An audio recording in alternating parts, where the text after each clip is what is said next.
영이 임하신 때에 그들이 예언을 하다가 다시는 하지 아니하였더라. 아멘. 민수기 11장 10절부터 25절까지 본문입니다. 내 말이 내게 응하는 여부를 보리라. 내 말이 내게 응하는 여부를 보리라 는 말씀의 제목입니다. 하나님은 어떻게 역사하실까요? 민수기에는 말씀으로 응답하시는 하나님에 대하여 증거하고 있습니다. 23절에 나와 있습니다. 23절 모세에게 여호와께서 모세에게 이르시되 여호와의 손이 짧으냐 내가 이제 내 말이 내게 응하는 여부를 보리라. 내 말이 응하는 그 결과를 보게 될 것이다. 이렇게 하나님이 말씀하고 있는 장면입니다. 말씀으로 역사하시는 하나님에 대해서 증거하고 있는 것이죠. 자, 그러면 오늘 왜 이렇게 응답하시겠다, 너가 보게 하겠다라고 말씀하시는가? 그것은 어저께 우리가 살펴봤던 것처럼 이스라엘 백성들이 원망했기 때문이었습니다. 이 원망의 내용은 악한 말이었고 불평에 해당하는 말이었죠. 그 내용은 고기를 먹게 해달라라는 내용이었습니다. 자, 이렇게 악한 말, 원망 이런 말을 하는 이유는 하나님의 말씀을 들었어도 하나님의 말씀으로 이야기하는 것이 아니라 자신이 원하는 것, 육신이 원하는 것을 말할 때, 즉 섞여 있을 때 이것을 악한 말이다 이렇게 이야기하고 이것을 불평의 내용으로 지금 이야기하고 있습니다. 자, 이 이야기를 하고 있을 때 하나님께서 응답하시겠다라는 내용이죠. 두 번째는 이스라엘 백성들만 원망한 것이 아니고요. 모세도 원망했습니다. 모세의 원망은 어떻게 나타나냐면 낙심하는 것으로 나타나게 되는 거죠. 왜 나에게 이렇게 힘든 일을 맡기십니까? 내가 이 사람들을 낳은 것도 아니고 내가 하고자 했던 것도 아니고 하나님이 시켜서 한 것 아닙니까? 내 짐이 너무 무거워 감당할 수 없습니다. 이렇게 이야기하고 있는 것이죠. 그렇게 낙심 가운데 빠져있는 모세에게 하나님께서 응답하여 주시겠다. 네가 내 말에 대한 응답 여부를 네가 보게 될 것이다. 이렇게 지금 이야기하고 있습니다. 자, 그러므로 이것을 통해서 그들이 말했던 원망, 그들이 말했던 불평, 그 악함에 대하여 하나님의 반응, 하나님의 응답을 지금 보여주고 있는 내용이 되는 것입니다. 어떻게 하나님이 그럼 역사하실까? 하나님께서는 영을 보내시는 일로 역사하신다. 이렇게 설명하고 있습니다. 따라서 이 모습을 통하여서 하나님의 역사가 어떤 내용으로 우리 가운데 펼쳐지는지 그 의미와 뜻을 살피고 기도 가운데 나아가는 시간 가지고자 합니다. 첫 번째는요, 오늘 모세의 원망에 대해서 조금 더 주목해 보고자 하는데요. 11절부터 기록하고 있습니다. 11절 말씀에 모세가 여호와께 여짜오되 어찌하여 주께서 종을 외롭게 하시나이까? 어찌하여 내게 주의 목전에서 은혜를 입게 아니하시고 이 모든 백성을 내게 맡기사 내가 그 짐을 지게 하시나이까? 이 모든 백성을 내가 베었습니까? 내가 그들을 낳았습니까? 어찌 주께서 내게 양육하는 아버지가 젖 먹는 아이를 품듯 그들을 품에 품고 주께서 그들의 열조에게 맹세하신 땅으로 가라 하시나이까? 이 모든 백성에게 줄 고기를 내가 어디서 얻겠습니까? 그들이 나를 향하여 울며 이르되 우리에게 고기를 주어 먹게 하라 하온즉 책임이 심히 중하여 나 혼자는 이 모든 백성을 감당할 수 없습니다. 자, 한편으로는 기도, 한편으로는 간구 내용으로 볼 수도 있겠습니다만 그 보여지는 모양은 낙심해 하고 있는 모세를 지금 보여주고 있죠. 나는 감당할 능력이 없습니다. 어떻게 나에게 이렇게 힘든 일을 시키십니까? 자, 이렇게 지금 말하고 있습니다. 이 모양을 지금 설명하고 있는 이유는 낙심이 어떠한 경우 가운데 찾아오는가? 자, 이것을 설명하고 있죠. 자, 이것을 어떻게 하면 찾아오는가? 하나님의 말씀, 다시 말해서 하나님께 고정했던 시선이 흐트러지게 되면 낙심이 찾아온다라는 거죠. 우리가 이제 원망, 불평, 악한 것이 가지고 있는 원의, 원래 속뜻을 우리가 살펴봤습니다. 어쩔 때 악하다고 하는가, 어떨 때 원망이라고 하는가, 섞였을 때 이것을 악하다라고 이야기하는 거죠. 하나님께서는 이스라엘 백성들에게 주신 것은 거룩한 말씀, 깨끗한 말씀, 진리의 말씀이었습니다. 왜 그것을 말씀을 주셨냐면 그것을 말하라고, 그것을 입술로 증거하라고, 그래서 오직 여호와의 입에서 나오는 모든 말씀으로 살라고 주셨죠. 그런데 가르쳐 주신 말씀으로 고백하는 것이 아니라, 반응하는 것이 아니라 자신이 가지고 있는 육신의 몸들, 육신의 생각들, 자신의 경험들, 자신의 판단들을 통해서 하나님께 지금 이야기를 하고 있습니다. 자, 이스라엘 백성들이 이제 하나님께 기도하고 간구하는 백성이 됐죠. 이것은 큰 영광입니다.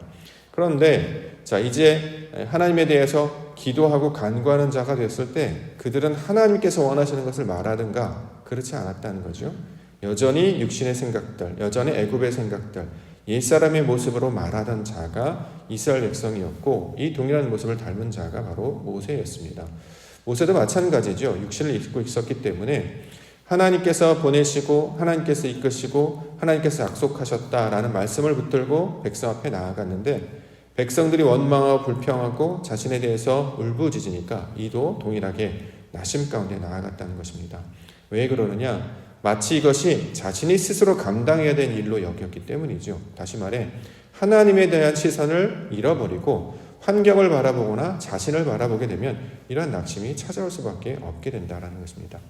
예를 들어서 베드로의 모습도 비슷하죠. 예수님께서 무리를 건너서 찾아오셨습니다. 그랬더니 베드로도 저도 무리를 걷게 해달라. 좋다. 너도 나한테 나오라. 그랬더니 베드로도 물 위를 걷게 되었습니다. 계속 걸은 것이 아니었죠. 나중에 빠지게 됐어요. 자, 왜 빠지게 되었는가? 처음에는 말씀에 의지하여서 예수님을 바라보고 나왔는데 점점 지나니까 여기가 바다였구나. 사실 난 수영을 못하는데 이러니까 당연히 이렇게 빠져가게 된다는 거죠. 이것을 믿음이 없는 것으로 소개하고 있지 않습니까?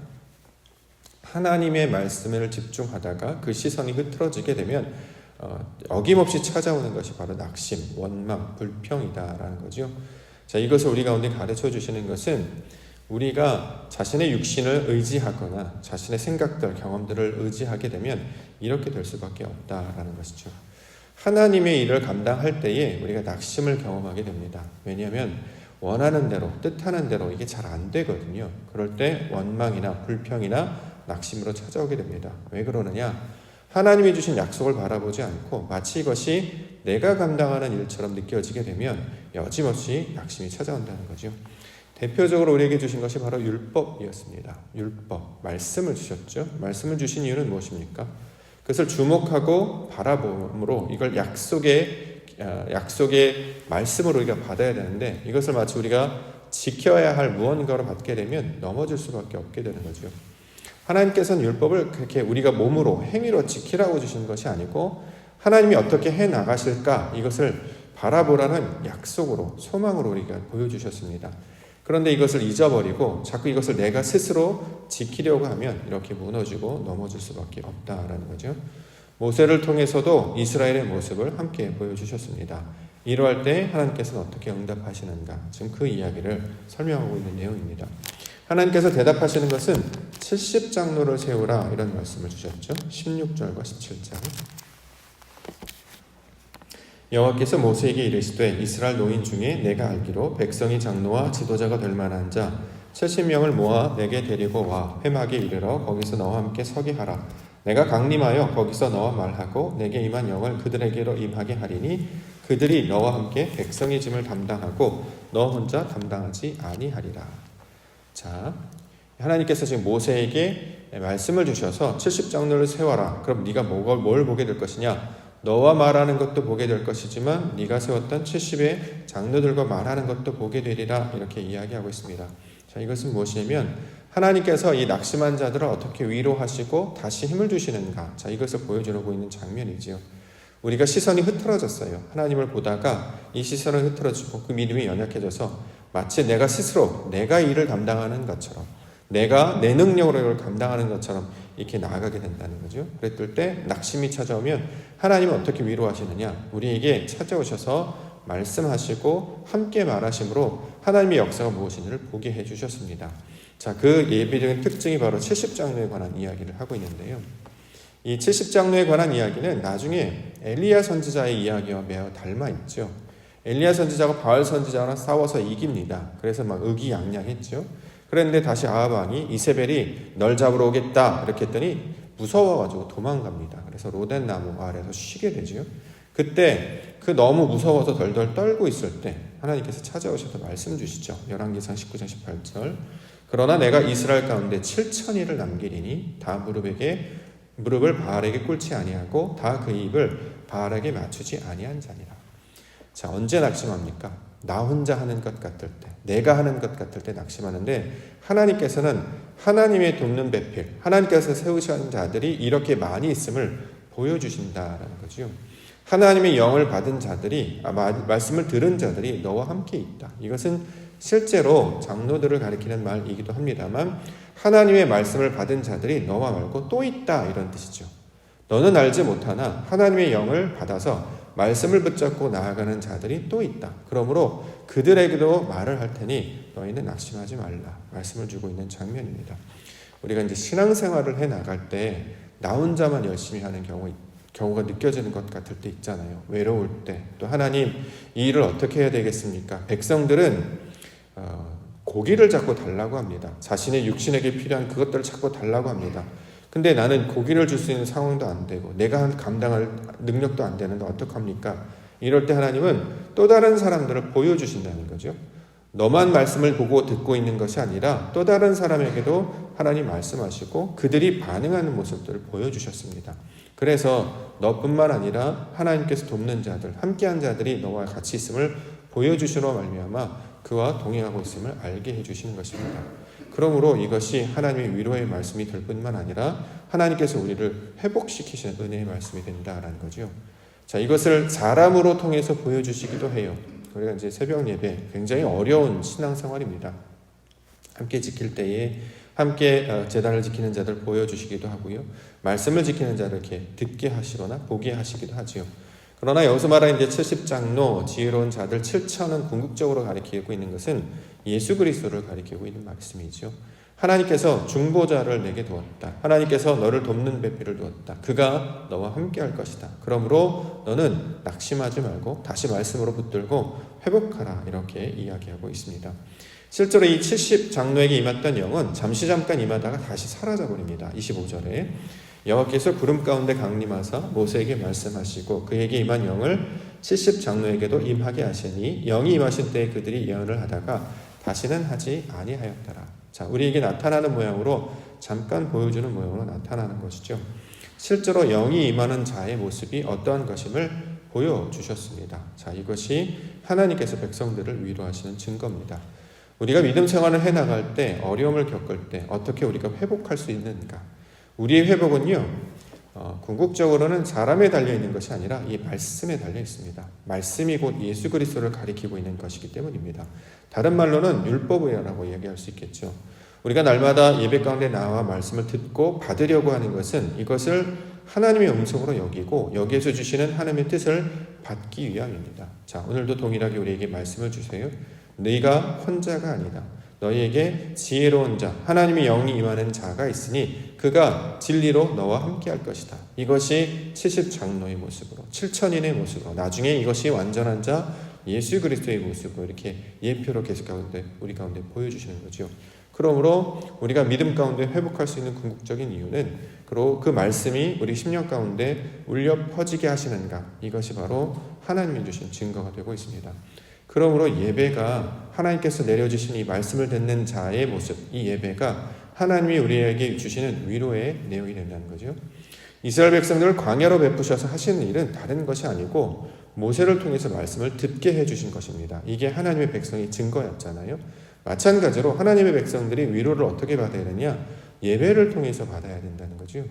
낙심하고 힘들고 어려운 것, 그래서 사람을 쫓아가고 세상을 따라가는 것이 아니라 하나님이 오늘은 어떤 말씀을 주실까? 그 말씀을 듣고 그 가운데 깨닫게 해주시는 그 진리의 영을 만나는 것이 하나님을 만나는 것이 되기 때문입니다.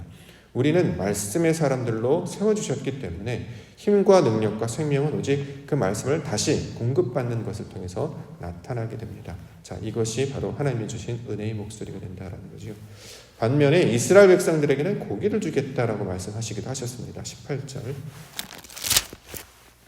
또 백성에게 이르기를 너희의 몸을 거룩히 하여 내일 고기 먹기를 기다리라. 너희가 울며 이르기를 누가 우리에게 고기를 주어 먹게 하랴. 애굽에 있을 때가 우리에게 주었다는 말이 여호와께 들렸으므로 여호와께서 너희에게 고기를 주어 먹게 하실 것이다.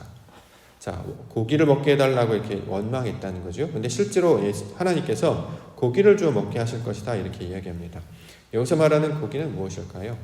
실제로 눈에 보이는 고기, 이제 이스라엘 백성들은 바로 그것을 따라갔다는 거죠. 하늘에서 내리는 만나 처음 보는 거잖아요. 한 번도 본 적이 없어요. 가시 같기도 하고 꿀 섞은 과자. 저는 이제 꿀꽈배기 볼 때마다 그 생각하거든요. 이런 모양이 아닐까?